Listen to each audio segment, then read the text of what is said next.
দর্শক বন্ধুরা, সবাই তোমরা কেমন আছো? আমি ভালো আছি। আজকে তোমাদের আমি একটা নতুন জিনিস দেখাবো।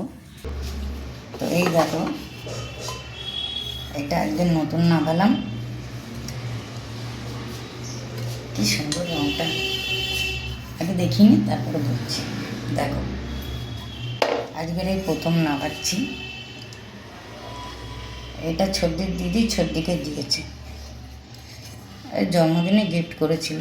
এর সঙ্গে আরও অন্যান্য কিছু দিয়েছে, সেটা এখনও দেখা হয়নি।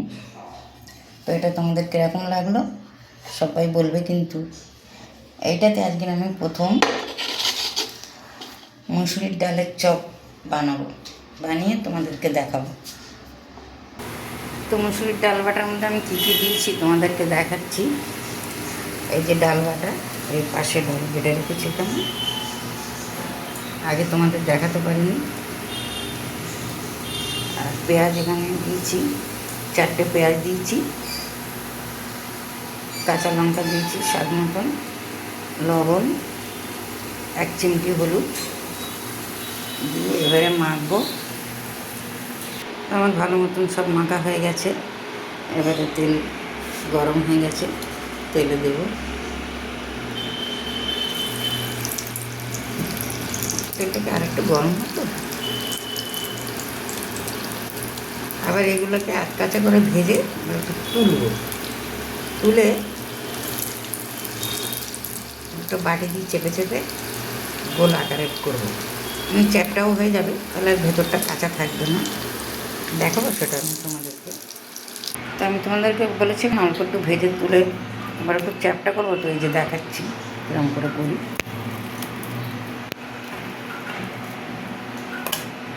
চেপে দিলাম, এবার পেঁয়াজির মতন হয়ে গেল। এই যে, তাহলে ভেতরটা আর কাঁচাও থাকলো না, সুন্দর করে ভেতরটা ভাজা হয়ে গেল। একটু পেছনটা এরকম দেখে একটু চ্যাপটা করে দিলাম, যে বাসনে নিচটা প্লেন থাকবে সেটা দিলাম, একটু চেপে দিলেই ব্যাস সুন্দর হয়ে যাবে।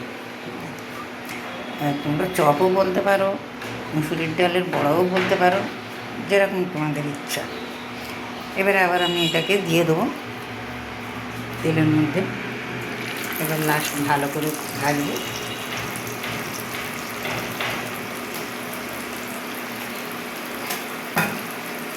ভালো করে ভেজে এবার তুলে নেব।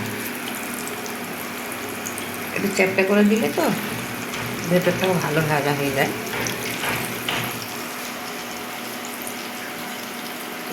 নতুন ফ্রাই প্যান, কি ভালো রান্না হচ্ছে।